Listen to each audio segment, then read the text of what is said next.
Washington, U.S. House Republicans on Thursday continued to press accusations that a woke agenda is deteriorating parents' rights in their local school districts. The first hearing this Congress of the House Judiciary Committee's Subcommittee on the Constitution and Limited Government convened to examine whether a 2021 Department of Justice memo played a role in chilling parents' First Amendment rights at local public school board meetings.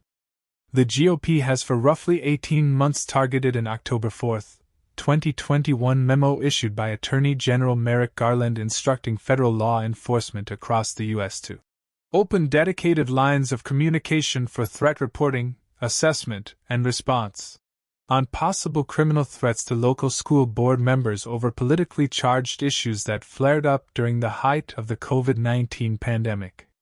The single-page document by Garland directed the Federal Bureau of Investigation to be on alert for a disturbing spike in harassment, intimidation, and threats of violence aimed at local school officials and teachers.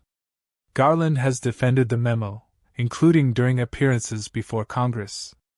In the panel's 2-hour hearing, occurring 2 days after a separate House Judiciary Subcommittee released a 21-page report about the memo, GOP lawmakers criticized the Biden administration for intimidating parents into silence by siccing federal law enforcement on them. That First Amendment right has been significantly stifled over the past few years because the leftists have decided they apparently know better than parents do, said the panel's chair, Representative Mike Johnson of Louisiana, in his opening statement. That is an outrage, and the American people are rising up to say that they will no longer tolerate it as the radical leftists push this woke agenda on America's children. He continued. Democrats disagreed with the premise of Thursday's hearing. Having served on school boards and having seen what's been happening across the country in recent months, in recent years, I'd have to say that the real First Amendment threat that our schools, teachers, students, and parents are facing is the attempt to turn classrooms into the epicenter of divisive culture wars, said Ranking Member Representative Mary Gay Scanlon of Pennsylvania. But the witnesses invited by the majority echoed Johnson's statements. 1 minute you're making peanut butter and jelly, the next minute the FBI is calling you, said Tiffany Justice, co-founder of Moms for Liberty, a group that says one of its members was contacted by federal authorities. No parent or caretaker has been federally prosecuted since Garland issued the directive. GOP report. The report on the Garland memo released on March 21 by a separate House Judiciary Subcommittee cited FBI data stating 25 inquiries under the threat tag, EDGE officials, had been opened since the Bureau began tracking the incidents. Such tags are routine labeling used by federal law enforcement to organize reports and assess trends. The report, published by the House Judiciary's Select Subcommittee on the Weaponization of the Federal Government, concluded that Biden officials colluded with school board association leaders to create a justification to use federal law enforcement and counterterrorism resources against parents.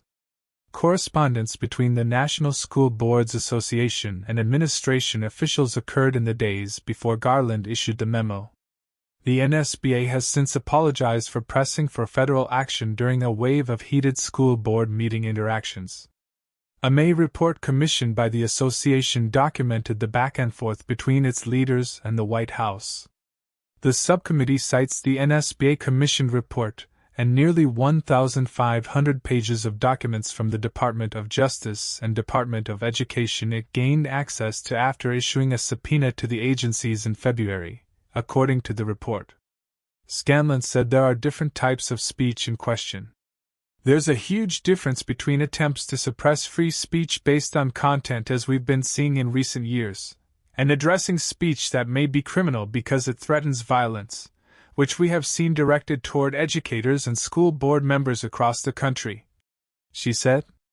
Our Republican colleagues have tried to frame these potentially criminal acts to intimidate school board officials as examples of protected free speech by caring and involved parents.